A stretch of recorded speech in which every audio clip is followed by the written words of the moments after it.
Hey folks, Quilly18 here, and welcome to another episode of, I guess, Co-op Civ 5 with Marbazir. Did I even say your name even remotely close to right? I think so. All right. Hey, everyone. So we're doing this co-op thing where we're analyzing the game and talk about high-level strategy, but one of the things we didn't mention is how we set up the game here with the teams. Well, or how you set up the game. Yep, we are both teamed up, and AIs are in teams of two. The main effect of that is shared science. Your science output basically adds up. So if we both research the same technology, it will go twice as fast. But we can also research two different technologies at the same time. Yeah, that's actually something we didn't coordinate at all in the first place, in the first part. Yeah. And we should have worked that out. What are you researching right now? Bronze working to reveal iron on a map. Okay, I'll help you finish that, but then I will have to get masonry afterwards. Definitely the reveals are always nice to do, even if you're not planning on, you know, I don't know, necessarily using it instantly. It's just nice to plan your expansion. And every now and again, turns out you get a bonus production somewhere.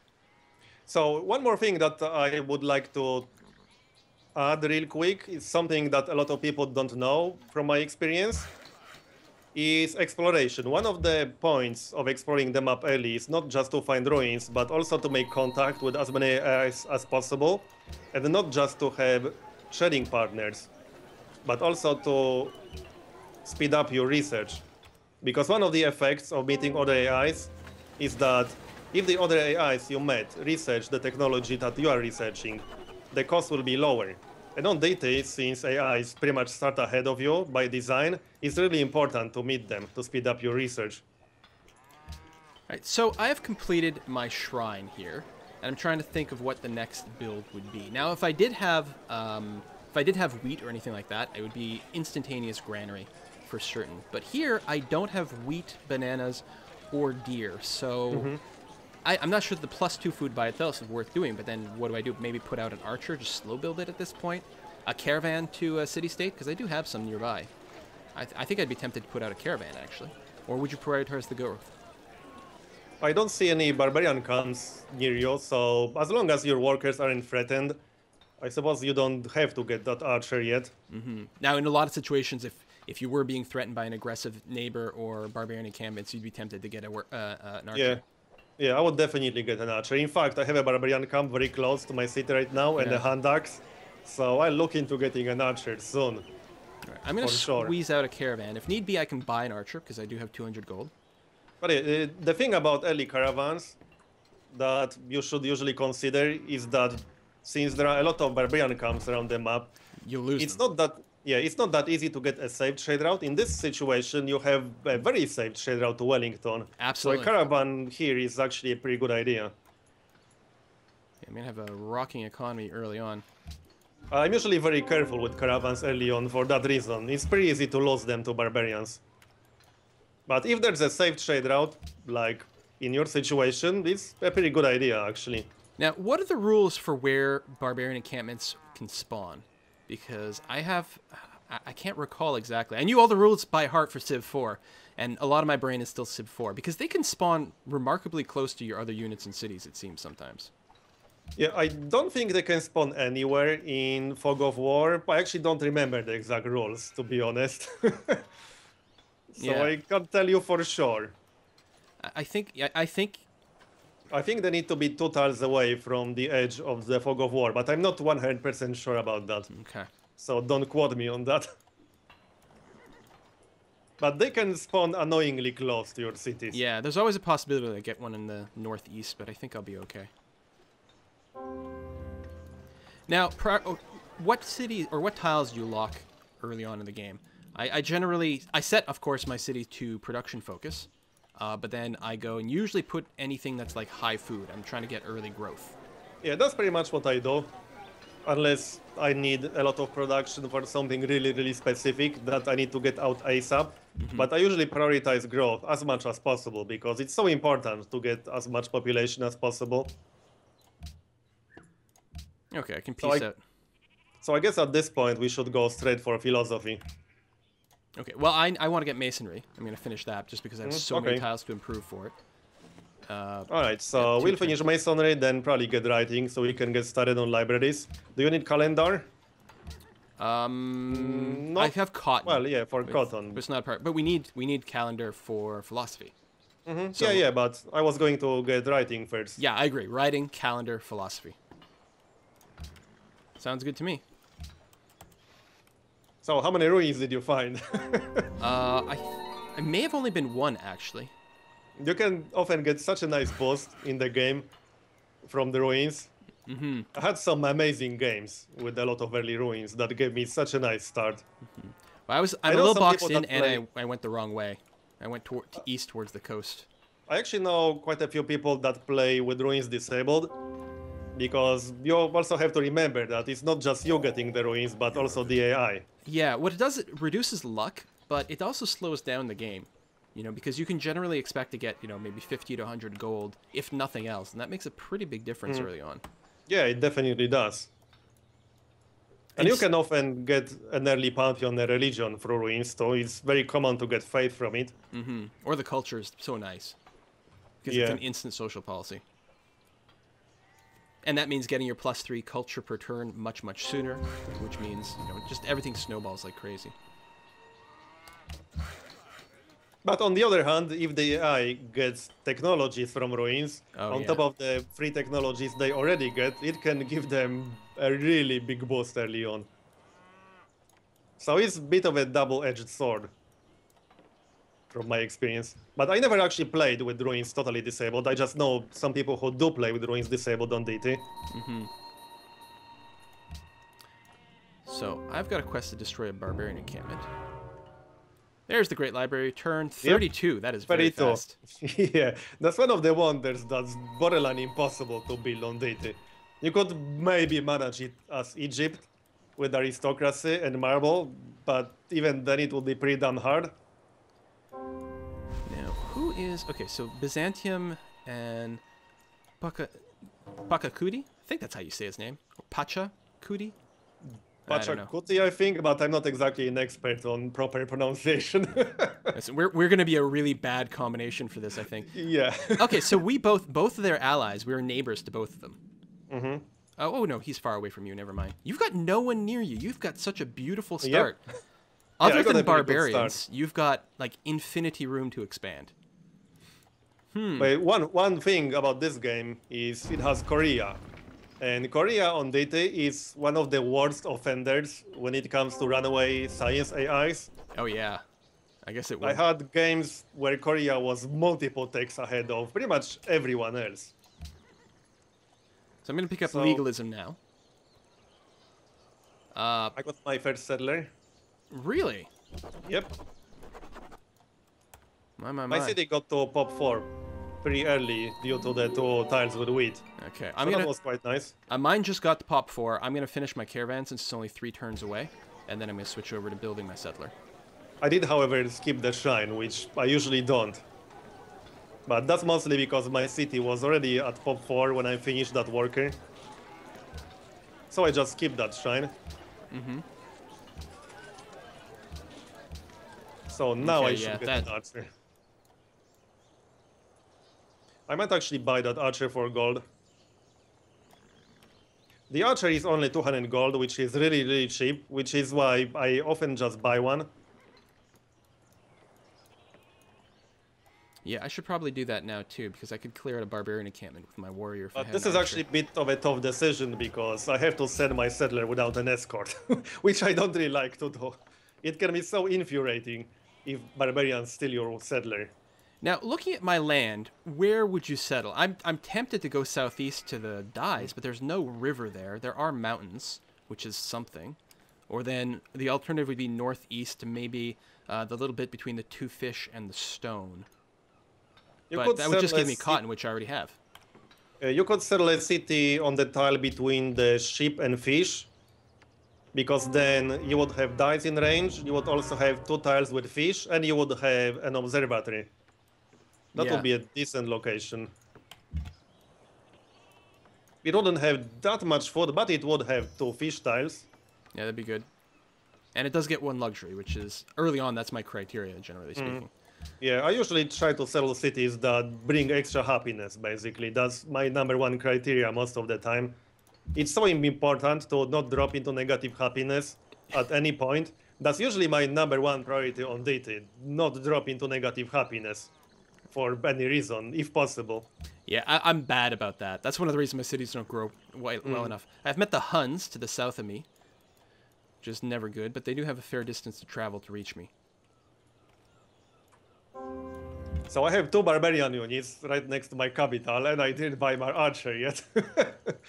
Oh, wow. The Huns are definitely moving out to something. They've got a great general, their horse archers, battery rams. Ooh. Where are the Huns? Oh my god, there's yeah, even I more see of them.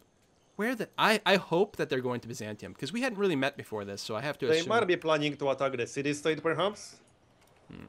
one can Although only I'm hope. not sure just how often the Huns attack city-states. I know the Mongols love to take city-states. I'm not sure about the Huns. But yeah, a general rule is that if you actually see an army like this, that means AI wants to attack someone. Oh, definitely. Man, That's pretty much always the case. Deity, In fact, this is it's usually crazy. very easy to tell if the AI wants to attack you, because the AI never attacks you without having an army prepared. It just doesn't happen. So it will grab an army and start moving towards your city. It can be really, really easy to spot. Well, I'm going to keep an eye on them. Oh my god. Oh, they're definitely taking Kaisel. It's already down to a third health. Battery rams. So that's good news for you, because they aren't planning to attack you. Well, yeah, but I'm Also- betting I'm going to be the next stop. Also, one thing that's worth mentioning in context of AIs attacking you are embassies, because I noticed a lot of people tend to sell embassy for gold, which can certainly be an okay way to get a slight gold boost early on. But thing is, AI doesn't actually know where you are. It doesn't get full vision of the entire map. It has to actually find you. And if the AI doesn't know where you are, it won't attack you. So that's the reason why I usually don't sell embassy. I don't even trade embassy with someone like Attila. Not until it's clear that everyone knows where they are. Exactly. Until it's clear that he definitely knows where I am, I don't even trade an embassy to not let him know where I am. Well, I probably wouldn't do it in this game. Oh. Oh, there we go. It's fallen already. That did not take long. That's awful.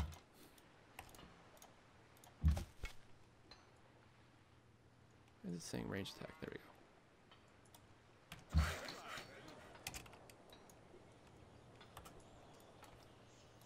So, Well, barbarians are having fun with my improvements right now.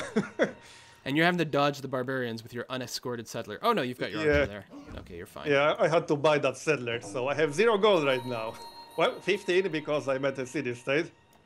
Thanks, city-state. I actually have a barbarian camp 4 tiles away from my capital, so that's fairly annoying.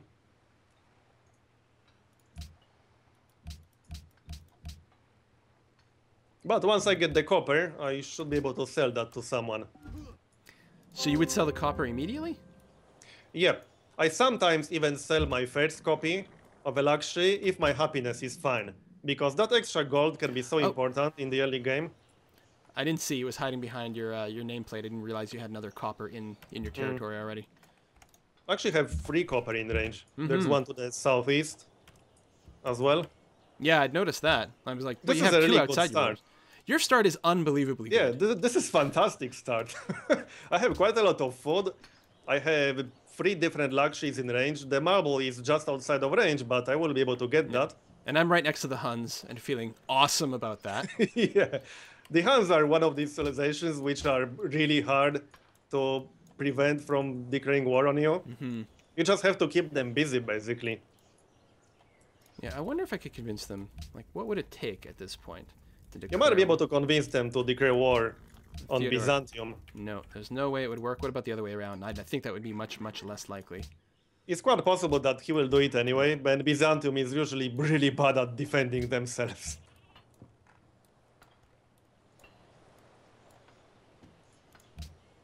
And hey, Temple of Artemis is still available, which I'm almost surprised by. On turn 41, yeah.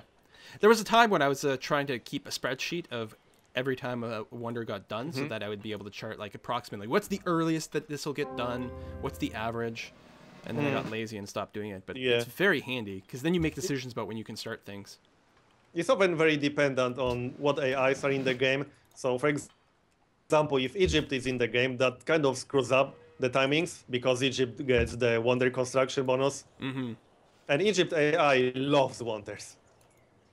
Well, and as it should. So you can sometimes tell that Egypt is in the game before you even meet them, because a lot of wonders will be gone earlier than usual. Especially if Egypt goes for tradition opener. Because then they get the aristocracy bonus, then they get their own bonus, and if they have marble on top of that, that's just insane. Yeah, well, I've got to assume that Egypt will normally go that way. But the other big question mark is always how many civs, or if at least one other AI civ has started in desert. Because that'll tell you the Petra, but you can't know that ahead of time. Yeah, that's one of the reasons why I generally don't go for Petra on Deity, because it's really easy to lose it. AI often prioritizes it if it has desert near its capital. So it can be really, really hard to build. And the best way to get Petra is really through the Liberty finisher, and I usually go for Tradition. Tradition is just so much better.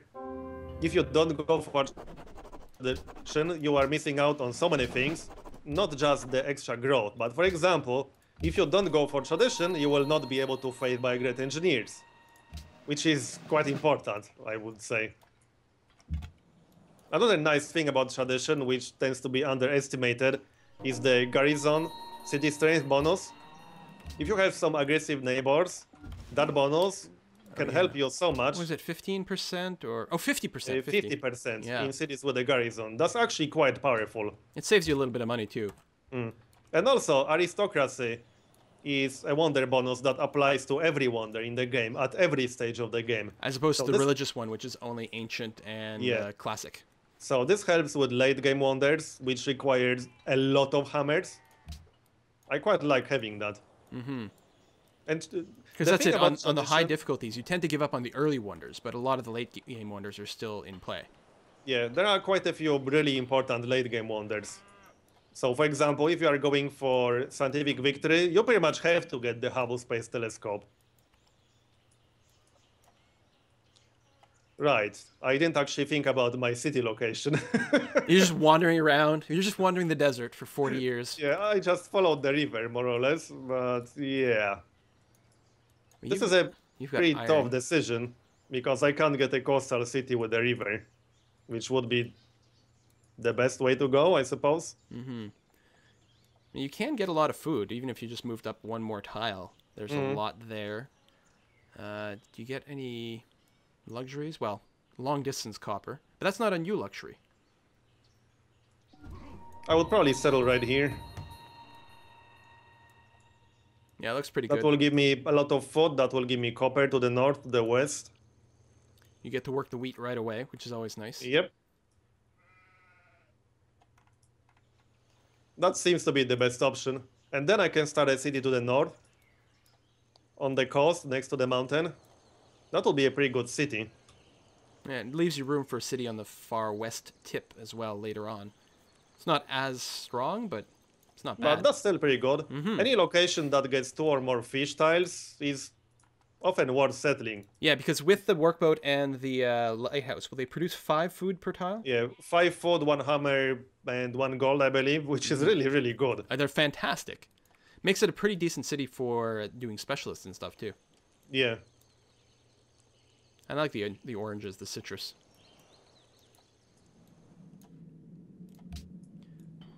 Oh, bankrupt. I'm almost going to lose my archer. Just noticed he's low on health. I still need to get rid of that barbarian camp too. What I often do if I have a barbarian camp close to my capital is wait to get a city-state quest for that barbarian camp. Yeah, it's so nice. But the closest city-state I have is Yerevan, which is not that close. It's probably unlikely that I'll get a city-state quest for that camp. Well, Wellington has given me a city-state quest for the camp that's nearby, and I was trying to make my way there. I had to fight some barbarians along the way, and my warriors got no health left. But I'm also I'm friends with them already because I discovered a natural wonder for them, which was awfully nice. Yeah, there's actually one nice trick with natural wonders and city-states. If you can find the Great Barrier Reef, which is a 2-tile wonder, you can wait to discover the second tile later until Oh, you get more quests with city-states. it doesn't auto-discover both? That's really funny. Yeah, it doesn't. It technically counts as two natural wonders. So you can just wait with the second tile for more city-state quests, which can be a nice way to get extra influence. One thing that's going to be nice about my second city, it's going to be really, really well defended.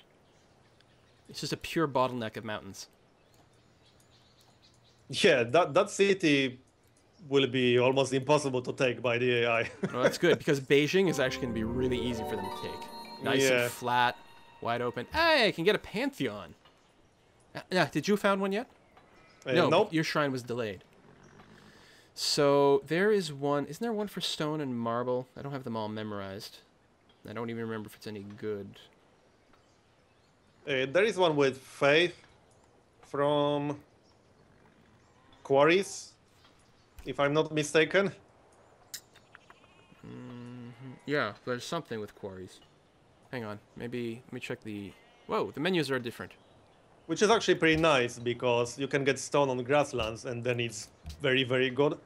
No, someone's already got the. Whoever founded Catholicism has faith from quarries. So, well, I don't have that. Yeah, that's +2 faith from quarries, stone circles. I don't have that.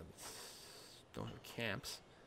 I don't really have any really good options. Now, something like fertility rites is always nice. Although you're telling me it's not as good as it doesn't work the same as the other wonder. Well, it's not that fine. it's not good. It's that Temple of Artemis is, in my opinion, way overpowered. So it's not that the other modifiers are bad. It's just Temple of Artemis is so damn powerful. Now, I will be settling a place with a couple of fish, but that's not enough. None of these sometimes- scream out. If I don't have any obvious Pantheon choice, I usually just go either for Fertility Rites or for God of Craftsmen, I think it's called. The +1 hammer in cities with 3 pop or higher. The one thing that you have to consider is that if it looks like it's fairly unlikely that you'll get your own religion, you will eventually lose the Pantheon So it doesn't. because your cities will get converted to different religions. And with that in mind, And- going with something like the God King, which really only helps your Yeah. capital. To get the early game benefit as much as possible before you actually lose that Pantheon. Yeah, that's interesting. Now, I probably will get to 3 cities, which probably means the Pantheon will give me 3 hammers effectively. And to me, that's almost a wash with God King, which gives me a hammer and a beaker, plus some other Yeah. stuff. Because I feel like I'm pretty compacted in here, and I'm going to have to grow tall rather than wide, especially with the Huns nearby. I'm Yeah, gonna have for to sure. Sit down a little bit. I'm going to pick up the God King this time around. I don't know if it's the right decisions, but I got to pick one at this point. You actually don't have any obvious location for a third city. Yeah, I think I'd try to cram one into the north, between the 2 fish Yeah, and that the probably stone. makes sense. It's not Settling good towards though. Attila would be a bad idea for Yeah. sure. And what I don't like is there's no luxury up here. I mean, there's more cotton. I guess I'll have to depend on Yeah. trade. But Or do we share? there are quite a few fish tiles up there. Yeah, and fish is good. Now, where I was talking about colonizing, I would miss one of the fish. But there's no way for me to get the 3rd fish to the east unless I colonize on top of something. Yeah. I usually really don't like settling on top of resources because you just miss out on tile yields that way. I wonder, is there any You- way for me to get this? But in this case, unfortunately, that tile with stone is actually a really good location for a city. Now, you I still would maybe even consider that. said effectively, I mean, effectively that would be like blowing up the stone. Like I wouldn't get anything out of that tile anymore. It would just The be one normal. problem with that city up there is that if you want to get the stone close to Wellington, you'll probably have to buy that. Because the city state will just steal the stone. Yeah, because it prioritizes flat land towards resources. Yeah, it'd almost certainly grab it next. I mean, it's on tundra. It's never going to be a super strong tile, because with a quarry, it'll just go up to 1 food, 2 hammers. Yeah, it's not a big deal if you lose it, but if you want to get it, then you'll probably have to buy it. But yeah, I'm looking at the location. It would actually make sense to settle on top of the stone, because then you would get 3 tiles with fish. Yeah, and the fish is So really strong. yeah, that's 3 tiles with 5 food, 1 hammer. That's really, really good. I like it. I think it's worth actually missing out on a little bit of extra yields from the stone just to get free fish tiles. Yeah, I like it. I like the thinking.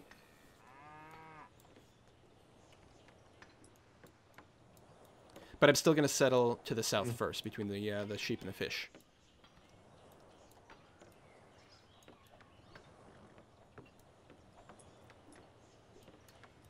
Okay, I should have just sent the worker back to my own territory to heal faster at this point. He was so injured. Terracotta. Terracotta army. Now, let's... I hope that's not Attila. Oh, jeez, that would be awful.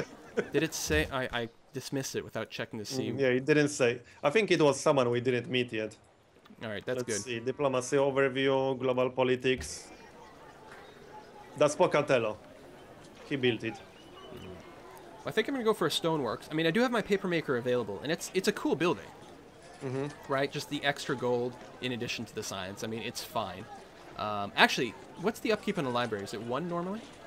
Or 2? 1. Hold that thought. I would just like to point out that Attila built the statue of Zeus, which is extra siege damage on cities, I believe. Oh, good. That makes him quite dangerous. I'm really worried that my game is going to end really soon. And this is Yeah, going to you turn might into want to... What I usually do, if it becomes obvious I might get attacked, is go for construction ASAP and get a few composite bombmen, because composite bombmen is really the best defense that you can get in the early game. Yeah, and that's once stunningly good. If you do get attacked, what can often happen, especially early in the game, is that the AI will actually agree to sign a peace treaty while sieging your cities. It happened to me quite often, especially in the very early game. They're about to take the city and they're still willing to peace out? Yeah, they will attack you for a bit and then just agree to sign a peace treaty. They usually won't do it if your city is down on health, but if they just have units around you and just fighting back and forth, they will often agree for a peace treaty quite soon after declaring war. It's usually worth checking every turn. Yeah. No, I've seen that too. Also, I'm surprised sometimes at the AI's willingness to peace out. Like, even in a situation where I don't have enough troops to actually take a city, they'll often give up a city for peace. Yeah, it's actually very weird sometimes. Yeah. The one thing AIs usually look at first is relative army strength. But obviously, in the early game, they will always have a bigger army than yours. There's no way around that. But you're right, sometimes AI goes for some really strange deals. Okay, for 4 gold per turn, 4 horses, and an embassy, I can get Attila to declare war on Theodora. For how much? 4 gold per turn, 4 horses, and an embassy. If that won't destroy your economy, then that's actually worth doing. Yeah, I'm currently at +5, and I could easily make a little bit more money than that as well. It's really, really tempting. Just keep in mind that it will probably end with Attila actually taking their cities and getting stronger. Yeah, but so it's still a good idea to prepare some defenses for the future. Yeah, well, the problem is either he's going to attack me or he's going to attack Theodora anyway. He's not going to be sitting idle. Yeah, for sure. So I'd rather make sure that it was him, or I agree. her. The 4 gold per turn sucks a little bit, but I think it's still worthwhile. I'm pretty sure if I didn't do this, well, I guess I could have scouts a little closer to him. And it's often worth paying a lot of gold to get the AIs to fight each other, especially a little bit later in the game. I spent a lot of gold to make AIs fight each other sometimes. Before I do it, I'm going to move one of my units a little bit closer just to see if he happens to be stockpiling troops on the border. Because if it's not looking like he's going to be attacking me any second, then I can afford to wait. Oh, well, there's a battering ram. Oh, no! I got a barbarian encampment must have spawned to the northeast. Yeah, I see it. Ah! That's really annoying. And it was a horseman too. That's the worst part. I hate barbarian horsemen. Because you just can't see them coming. No, so we'll have to do something about that soon. Alright, so I'm going to settle Shanghai.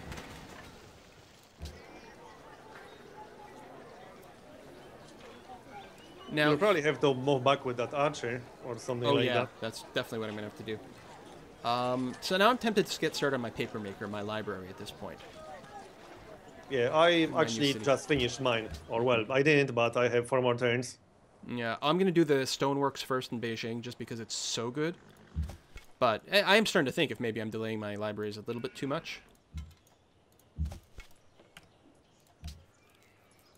I might actually go for National College before I start my third city. Really, even with all the territory you have. Yeah, well, that's actually the reason. Because what I often do if I have Oh, you very don't... close neighbors is grab the really good city locations before AI steals them. Right, but that's not a But rec. since, yeah, I don't have any AIs any close to me, so it's very unlikely that AI will actually settle this. So that gives me time to not rush for a settler. That makes sense.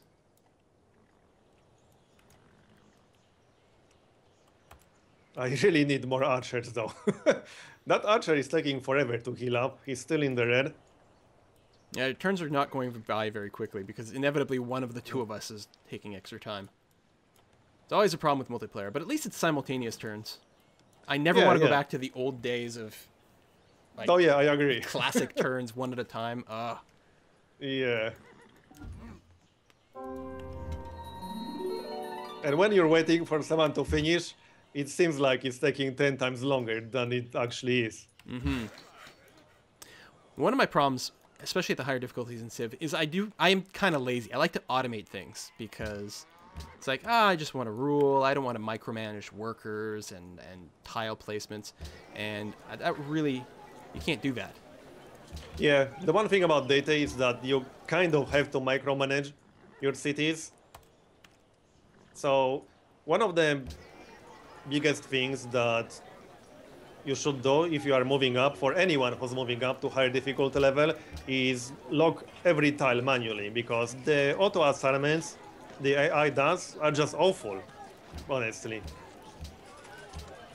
And I usually just log every tile manually myself, most of the time. Unless I switch city to full production focus, then I just reset tiles, set production, and leave it like that. But most of the time, I have all my tiles logged manually. Because you can usually just do it better than the auto assignments. Oh, damn it. I lost my trade route, too. What a huge waste. Oh, to that stupid horseman. Yeah.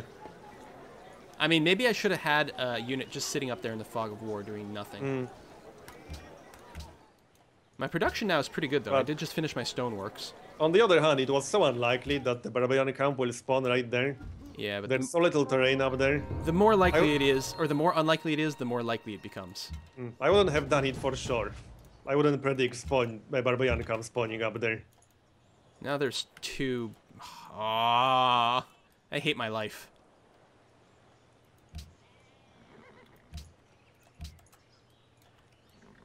And you know, one of the effects of me not having neighbors is that I'm getting more barbarians.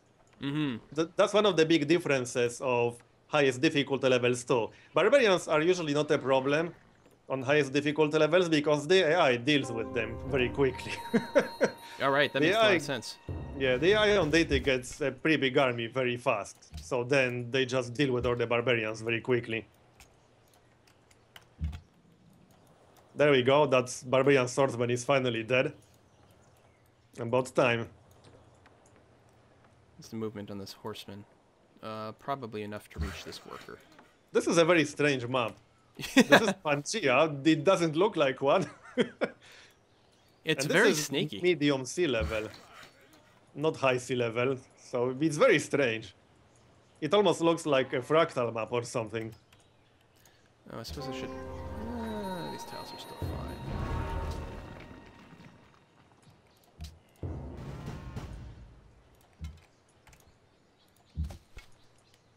So, should we make a cut?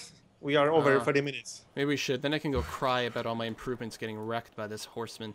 The second horseman that spawned in. Alright. See you guys next time. Thanks for watching, everyone. Bye-bye. Hey, if you enjoyed this video, make sure to like and subscribe. Also, leave a comment. Did you know I read every single comment someone leaves on my video? That's insane. Why would I do that? I don't know, but I'll read yours.